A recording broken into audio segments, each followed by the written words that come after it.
يلا نعمل مع بعض أكلة موفرة جدا جدا جدا. هاتي كوباية من البرغل الناعم مغسولة كويس، ونقعيها في كوباية من المية. هتنقعيها حوالي دقيقتين تلاتة، مش أكتر من كده.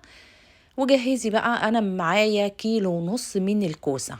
الكوسة ما تجيبيهاش صغيرة قوي بتاعة المحشي، هاتيها أكبر شوية، واقسمي الكوساية 2 وقوريها بعد ما تقسميها. أكلة حلوة جدا، هتبقى موفرة جدا معاكي. حتى لو عندك عدد يعني وأسرة حلوة كبيرة هتكفي وهتفيض وكل حاجة. بعد البرغل بتاعنا ما قعد 3 دقايق في المية، صفيه وعصريه بإيدك كويس.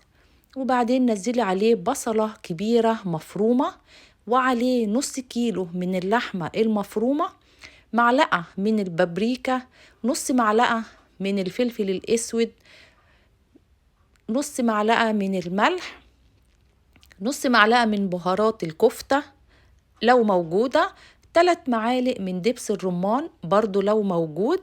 قلبيهم كويس، ادمجي العجينة كلها كده بإيدك كويس، واخلطيهم كلهم حاجة واحدة. كده احنا عجناها وبقت تمام التمام. هركنها دلوقتي، وهتجيبي بقى صينية. الصينية بتاعتي دي صينية مقاس 40. نقي أكبر صينية عندك علشان تبقى الحاجة فيها واخدة راحتها. ابتدي احشي الكوسة بالعجينة اللحمة اللي احنا عملناها.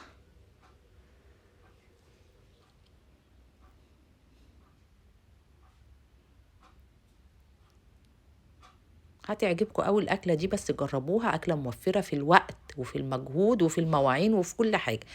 أنا خدت قلب الكوسة هفرده أرضية في الصينية.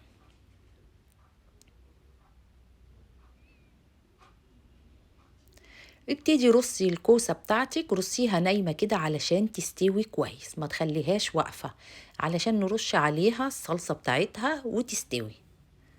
سخني الفرن بتاعك على أعلى درجة حرارة. الرف اللي في النص يعني درجة حرارة 200، الرف اللي في النص شغلي فوق وتحت، وخليه يسخن على ما نرص الصينية الجميلة بتاعتنا دي. النص كيلو لحمة هيدي معانا كمية حلوة قوي. هاتي بقى عندك سلطانية، بولة، أي حاجة تنفع تدخل الفرن، وحطيها كده في النص. وهنبتدي نصبع الكفتة بتاعتنا. أنا صبعتها على معلقة عشان دي يعني اسهل حاجة. لو عندك معلقة كده ما تبقاش تخينة قوي زي كده، صبعي عليها. ما عندكيش هاتي عصيان الشوي، اي حاجة تنفعي تصبعي عليها. ما عندكيش، صبعي على صباعك، لفي عليه اللحمة واسحبيها، هيبقى حلو برضو معاكي. المهم ندي فراغ بس في النص علشان الكفتة تستوي مننا.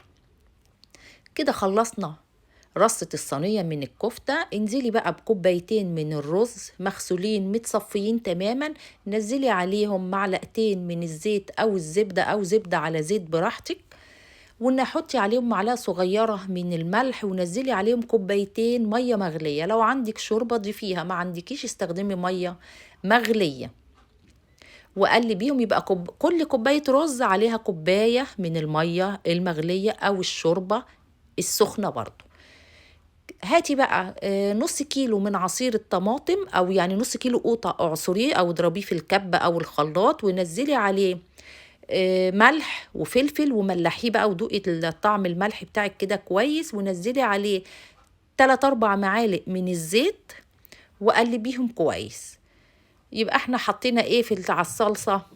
نص كيلو قوط عصرناه، نزلنا عليه فلفل اسود، ربع معلقة مثلا من الفلفل الاسود، ومعاكي معلقة صغيرة من البابريكا والملح والزيت او زبدة براحتك، بس هو الزيت هيبقى حلو لان احنا معانا لحمة.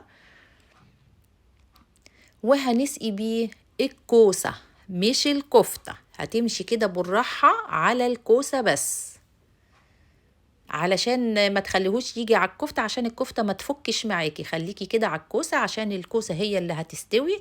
عايزة حاجة تطريها علشان تستوي، وغلي فيها بورق فويل او غطا ألمونيوم اللي موجود عندك، او ورق زبدة المتاحة عندك. هتاخد معاكي بالظبط في الفرن 45 دقيقة.